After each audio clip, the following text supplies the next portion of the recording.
Ang dila, maliit, ngunit kayang magwasak ng pagkakaibigan, pamilya at dangal. Hindi mo kailangang may hawak na patalim para makasakit. Minsan, sapat na ang mga salitang lumalabas sa bibig natin, itinuro ni Propeta Muhammad sallallahu alaihi wasallam. Magsalita ng mabuti o manahimik na lamang. Bukhari at Muslim. Walang salitang binibigkas ang tao maliban na may anghel na nakabantay upang ito ay isulat.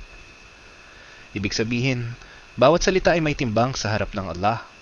Ang dila ay maaring maging daan patungo sa paraiso o daan patungo sa kapahamakan. Depende kung paano natin ito ginamit.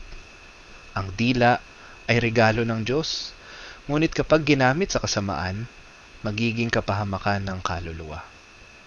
Kaya bago tayo magsalita, isipin mo muna kung makakabuti ba ito o makakasakit, dahil ang masamang salita sa kapwa ay umuukit sa puso ng taong sinabihan mo. Naway pangalagaan tayo ng Allah laban sa mga masasamang salita ng ating dila.